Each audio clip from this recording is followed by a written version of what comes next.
Warrandyte Community Facilities Review. Manningham Council responds to questions. By Sandy Miller. Manningham Council released its long-awaited Warrandyte Community Facilities Review report in December. The community was quick to communicate that it had many concerns regarding the presented opportunities. The diary reached out to all affected groups and organisations for comment. While not every group/organisation is represented in this article, the groups directly impacted by key infrastructure changes have provided responses. Note, Warrandyte Diary was able to make contact with a representative of the Warrandyte senior citizens.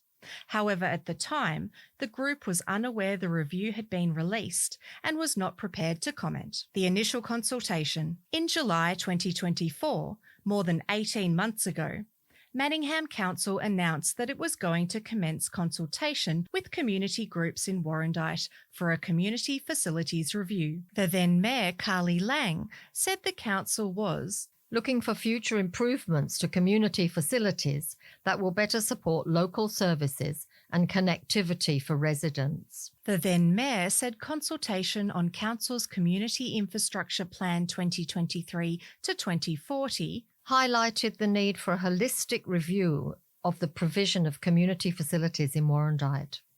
With an increasing demand for services, we need to ensure the right infrastructure is in place to support community needs.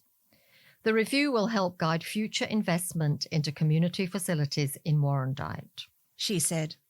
Manningham Council announced the consultation was complete in September 2024, and a report to the community was expected within a few months. In July 2025, they announced, due to the complex nature of this report, work is taking longer than anticipated. By this stage, many in the community were getting concerned about the length of time this report was taking to release, with vital maintenance works and projects being put on hold while awaiting the outcomes of the report.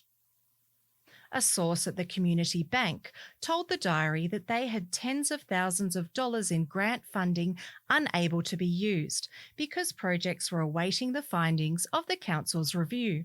In late 2025, as the community became more vocal about its frustrations regarding the lack of information around buildings such as the Warrandyte Scout Hall, Manningham Council eventually released the Warrandyte Community Facilities Review.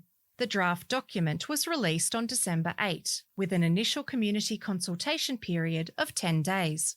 To date, the community consultation has been extended twice, now closing at 5 p.m. on Monday, February 16.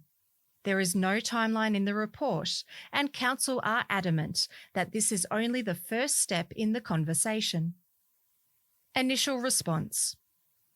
Current Manningham Mayor Jim Grievous said the release of the draft Warrandyte Community Facilities Review has prompted many community conversations and raised some important ideas, issues and concerns. The time and energy the community has put into the initial discussions is acknowledged and appreciated. The opportunities outlined in the review are ideas that we want to continue to explore with our community, including our community groups, clubs and organisations. This is only the beginning of the conversation. He said the review focuses on making the best use of facilities and land Council already owns in Warrandyte, so we can deliver the best value for money for our ratepayers. After initially providing just 10 days to respond to the report, Councillor Grievous said Council acknowledges that our initial timeline for consultation on the draft review didn't provide sufficient time for input. The Mayor also emphasised this will not be the end of the conversations with the community. Many community groups have spoken to the diary about their initial response to the report, with many concerned about the uncertainty that the review has not taken their wishes into account. Chris Chewy Padham, the leader of Warrandyte Scouts, said the Scouts engaged enthusiastically with the review's consultation process. We participated enthusiastically in that review, in the consultation period, because we believed that it was an opportunity to convey to the council our needs so that they would be reflected in the new or in the review that came out. However, he said it was disappointing when the review came out that none of the stuff we could see and find no evidence of any of our input being present in the review itself. In fact, quite the opposite. Things we specifically said we didn't want to happen were what they were including in the review. So it seems to me, reflecting on it, that the review process was there to so that later they could claim they had a consultation period with the key groups, but from the output that came out, that consultation contributed nothing to the results of the review. Councillor Grivers said while the feedback period was still open, he understands individuals and community groups are working on their submissions. We look forward to receiving their feedback. I want to reassure everyone that the feedback will be carefully considered as we continue to understand and refine the community facilities required to support our Warrandyte community now and into the future. Allocated and future funding. Opportunity 1 in the draft review proposes the expansion of the Warrandyte Community Hall, which could include the possible co-location of the Warrandyte Scouts and/or the men's shed. Upon release of the review, Councillor Grivers told the Diary that Council had already allocated $100,000 to conduct a feasibility study regarding this. He said the study will consult with stakeholders and will consider issues such as user needs, facility requirements, complementary usage times, dedicated and shared spaces, management arrangements, traffic and access requirements, and more. Feedback from this current consultation and future consultation will also help inform the study and determine whether this proposal is feasible and supported by the community. At this stage, no other funding has been allocated for the opportunities presented in the review. He said this will be dependent on the outcome of more detailed planning and consultation and subject to approval and inclusion in Council's budget. Affected groups. Warrandyte Scouts. Warrandyte Scouts facilities are in desperate need of an upgrade, but the suggested actions in the review regarding the future of the current Warrandyte Scout Hall are contentious. Councillor Grivers said Council is continuing discussions with the Warrandyte Scouts and Scouts Victoria about how to best support their short-term and long-term needs. He said multiple site and planning constraints, together with the tenure of the building, limits Council's ability to undertake a major redevelopment of the current building to meet the long-term aspirations of the Scouts. This is why we are proposing to explore other locations with the Scouts, such as the Community Hall. Councillor Grivers said. Chewy acknowledges the existing hall isn't compliant with the Disability Discrimination Act, DDA. The council seems to feel that it's too hard. We don't actually believe that's the case. It's just reticence on the council's part to commit what they need to make their facilities DDA compliant. Chewy said the Scouts have been in consultation with Council for over a decade, asking to get the facilities upgraded, and indeed there was almost $1 million allocated in the Council budget to do just that. So in 2014, an agreement was signed between Gary Foster, who was the then group leader, and the Manningham Council to upgrade the hall. Since then, it has been year after year delay and stalling, and that until about the early 2020s, when they brought architects in. This is council employed architects to design an upgrade to the hall that complied with all of the overlays and complied with DDA requirements and so forth.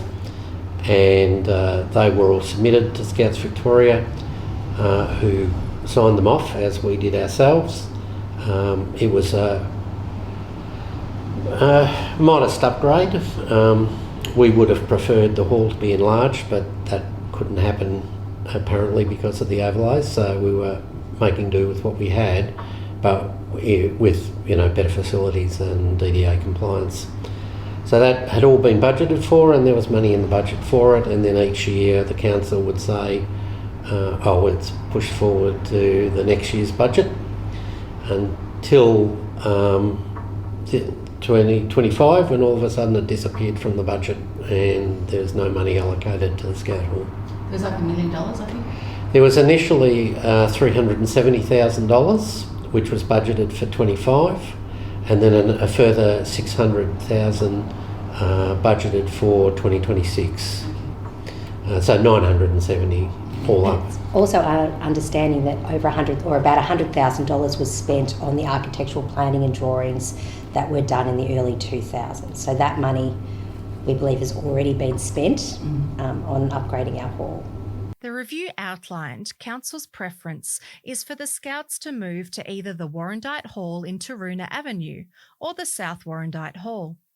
Councillor Griver said the Scouts have expressed a willingness to participate in the proposed feasibility study of the Warrandyte Community Hall. This will provide another opportunity for them to let us know if this will meet their long-term needs for storage, space, signage, honour boards, etc. However, Chewy told the Diary that the co-location of Scouts in a multi-purpose building goes against the needs of Scouting. The constraints that they've placed on us if we were to move there means that it's not practical or safe for us to conduct Scouting in that hall in its current form, and they have indicated that they would not consider altering it to make it suitable for Scouting. They would not allow us to label it as a Scout Hall and have Scouting stuff on the outside of the hall, which means our presence in Warrandyte becomes hidden, and Scouting works when it's known. So whilst the hall itself would make a magnificent Scout Hall, the conditions they've put on it sort of precluded. I mean, having the Senior Citizens Centre 2 hours, two nights a week does not constitute a Scout Hall, and would not be acceptable to us. Without a visible dedicated hall, Chewy said he fears that Scouting would go the way of guiding when its home at the White House was demolished and they were reduced to 2 hours a week at the Uniting Church Hall. It will just fade away without a visible presence in Warrandyte. Scout leader Gillian Garvey said she knows of other Scout groups that have been moved into multi-purpose facilities who have not fared well, reporting attendance of only around 10 members, unlike Warrandyte Scouts, who have a membership of around 80 Cubs, Scouts and Joeys. The shared facility does not also consider the large amount of equipment that the Scouts need to undertake their activities. We have a lot of stuff, tents and camping equipment. Kayaks, a bus. Yeah, so we have a lot of stuff and we need some good storage. And for example, with the tents, even the ability to be able to hang them up in the hall to dry once we get back from camping and stuff, which we would not be able to do apparently in the community hall. Said Chewy. Gillian added that Scouting is a really important youth group for young people who are not interested in sport. Within Scouting, you don't have to be particularly good at anything. It's very inclusive. You can come along. We have a range of different activities, from swimming, kayaking, abseiling, building, craft, hiking, camping. You know, there's a bit of everything. She said Scouts provide an important space for all kids to try new things and find their tribe, but emphasised that, like a sporting club, they need a permanent home to celebrate their achievements and create a sense of place. The Scouts have launched a petition they will present to Manningham Council's February 24 meeting to demonstrate community preference for retaining the Scouts at the existing Scout Hall. Affected groups. Warrandyte Men's Shed. Part of the same opportunity, Council have considered including the Men's Shed in the Taroona Avenue Hall alongside the Scouts, the Senior Citizens and ad hoc groups such as No Lights, No Lycra. However, Chewy says there is no capacity at the community hall for a men's shed. They did speculate around building another hall or another shed directly beside the community hall at the moment, which would be for a men's shed. But you're right, and not just Joey's, although they're probably the best example, but really the men's shed would have a lot of power tools and equipment in it that meant it has to be sort of solely for that purpose. And people qualified, trained before they're using this equipment and stuff. So it needs its own specific spot. And I was speculating on this claim that we have too much community facilities in Warrandyte at the moment, and wondering why, if we have so much community facilities, why after 8 years we still don't have a men's shed. Affected groups: Warrandyte Historical Society and Museum. The review provided 2 opportunities for the Warrandyte Historical Society. The first was to upgrade the existing old post office museum, or to relocate the museum into the Warrandyte Community Centre. President of the Warrandyte Historical Society, David Carty, said they were surprised council were even considering relocating the museum. And that's really because we strongly believe that the museum is probably one of the most fit for purpose buildings in the Warrandyte Community Facilities arrangement. David noted that the stated challenges of the lack of a toilet for volunteers, space for storage, and its location on land subject to flooding were not insurmountable. We are looking at it from a constructive perspective and looking to work with council to resolve a few of the challenges that the building has, with a view of maintaining its presence and significance in the Yarra Street precinct. David acknowledged the museum is on a land subject to inundation overlay, and that in 1934, when the building still operated as the post office, it and many other buildings in the township were flooded. But following the construction of the Upper Yarra Dam, there has not been another occurrence of flooding in Warrandyte as extensive as this. David also said he doesn't believe moving to the community centre would be an option for the Historical Society. We can't see any environment where that would work. He said the museum has evolved into a bespoke, permanent space. We couldn't see any scenario where we could provide the community with a significant historical representation of Warrandyte in an environment where we might be required to move those displays in and out at certain times. He said the building, in its preserved state, also supplies important historical context to the rest of the Warrandyte township. It tells its own story, the nature of it being the old post office. It's had its own history with flooding and other things. So the building itself, and it's where it's located within the streetscape, parking aside, which is a broader issue for Warrandyte in general, it's really, really nicely located, and its context and connection with the Grand, and of course a couple of the other contributory buildings on the streetscape. It's just would seem illogical for it to be considered to be changed. David adds he feels the building is already well utilised, stating the Society had 4,000 visitors through the museum in 2025. It is also used twice a week by the Society's archiving team and hosts regular visits from schools and other interest groups. Councillor Grivis said Council's current council plan contained building a strong foundation for our arts, cultural activity and local history to thrive. As an action, he said this will be a consideration in addressing the facility needs of the museum.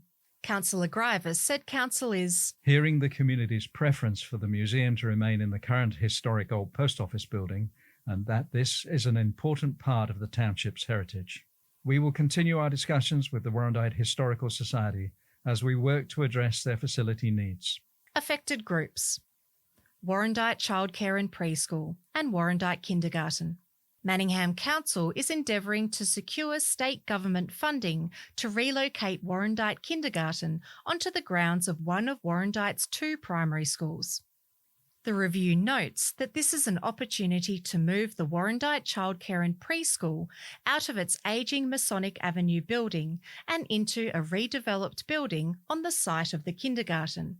Councillor Griver said Warrandyte needs facilities with the space to better meet the growing demand for childcare and kindergarten places, and the state government's increased preschool education targets. In the lead up to this year's state election, we are advocating for increased investment in essential community infrastructure so we can deliver quality services for our children and young people.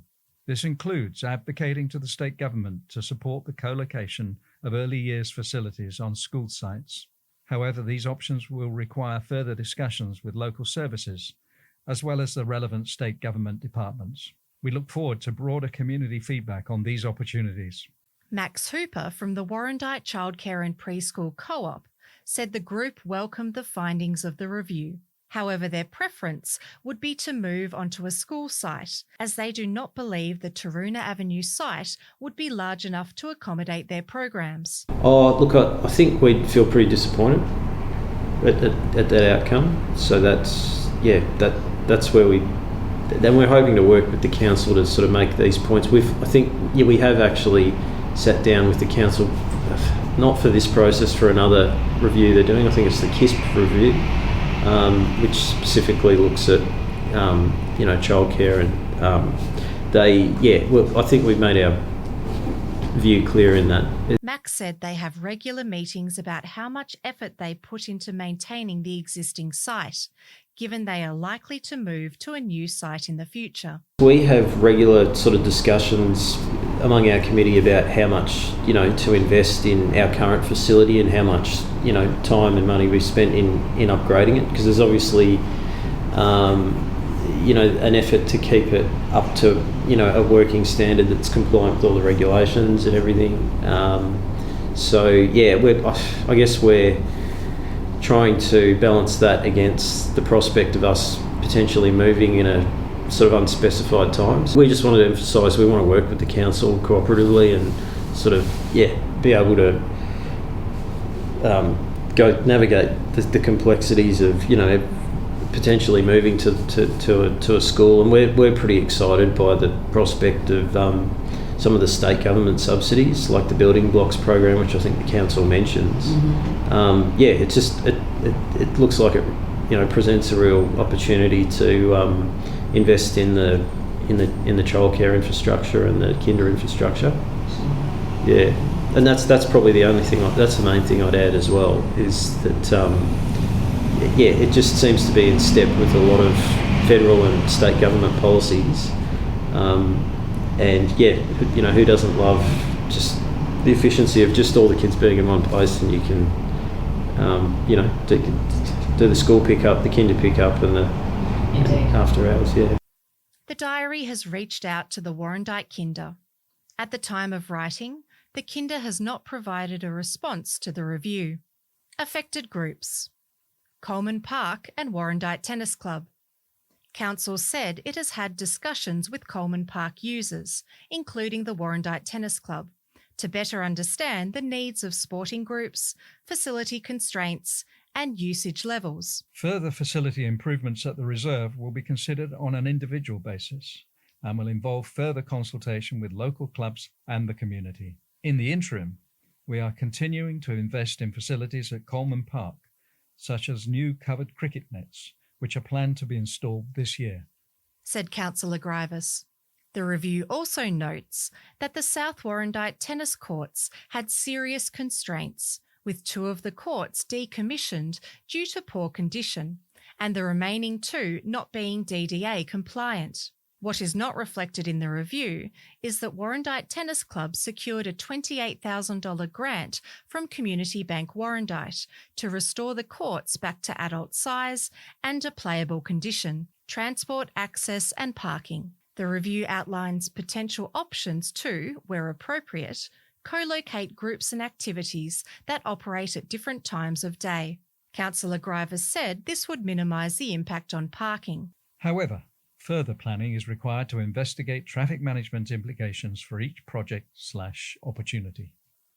He said maximising the use of council facilities was one of the recommendations from the Manningham Community Panel, which helped shape council's strategic priorities. Any co-location opportunities will be considered subject to capacity and in close collaboration with existing user groups, ensuring that any additional activities complement current uses, said Councillor Grievous. He said access to Warrandyte will always be a consideration in future planning, and Council was pleased that community and council advocacy efforts have resulted in a state government commitment to improve the nearby Five Ways intersection, boosting safety for local drivers. We are continuing to advocate for better bus services, particularly in Warrandyte, Park Orchards and Wonga Park. Despite seeking to divest themselves of several buildings in this report, the Scout Hall, the old post office, and the Masonic Avenue Childcare Centre, the report said the purchase of alternative properties was not an option, such as the Warrandyte Cafe, the Yarra Street petrol station. We appreciate the interest in council acquiring private properties, such as the former petrol station and cafe in Yarra Street, for community use. However, this is not deemed to be a feasible option and doesn't align with our strategic objective in our council plan of being financially responsible and noting the number of existing council-owned properties in Warrandyte, said Councillor Grievous. Consulting our community. Councillor Grievous said, we will keep you informed via direct communications with key community groups, updates in the Warrandyte Diary, and on Your Say Manningham. He said the next steps will be to consider the feedback and determine the next steps. Councillor Grievous also said the community can rest assured that Council will continue to invest in its facilities to ensure they are maintained and able to be used for their current purposes. Community feedback via yoursay.manningham.vic.gov.au/Warrandyte-community-facilities-review closes at 5 p.m. on Monday, February 16, 2026. Council says they will carefully consider submissions before reporting back to the community. This story was read by Rebecca Rose, Adrian Rice, Hazel Rice and James Poyner. Additional voices were recorded at the Warrandyte Diary offices during interviews conducted by the Warrandyte Diary staff in January 2026.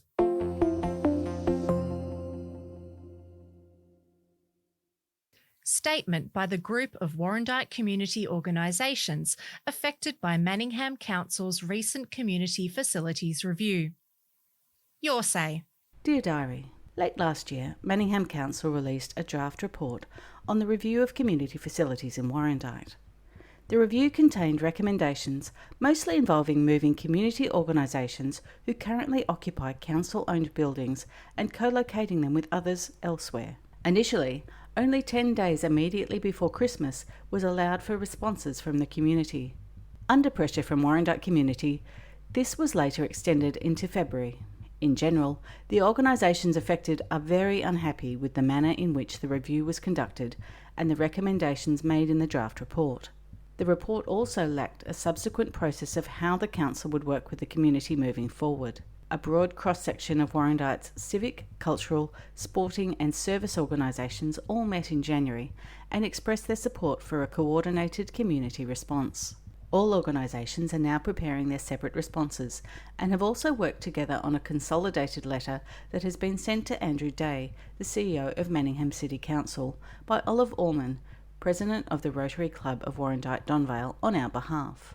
The letter details the shared concerns of the community and makes practical recommendations arising from extensive local knowledge, long-standing stewardship of community assets, and a deep commitment to ensuring that any future decisions strengthen, not diminish, the social infrastructure that underpins Warrandyte community well-being. The organisations whose views are represented by the letter are Warrandyte Men's Shed, Warrandyte Scout Group, Warrandyte Tennis Club, Warrandyte Football Club, Warrandyte Netball Club, Warrandyte Cricket Club, Warrandyte Historical Society, Warrandyte Neighbourhood House, Warrandyte Childcare and Preschool Centre Cooperative Limited, Warrandyte Mechanics Institute and Arts Association, Lions Club of Warrandyte, the Rotary Club of Warrandyte Donvale, Warrandyte Community Association, Warrandyte Now and Not Yet Cafe. The group has expressed its appreciation of the Council's expressed willingness to work with the community and looks forward to collaborating to develop an acceptable basis for future decisions on community infrastructure in Warrandyte. We will keep our community abreast of how this ongoing discussion goes over time through the diary. Natalie Reinhardt, Board President, Warrandyte Neighbourhood House. This story was read by Rebecca Rose and Sandy Miller.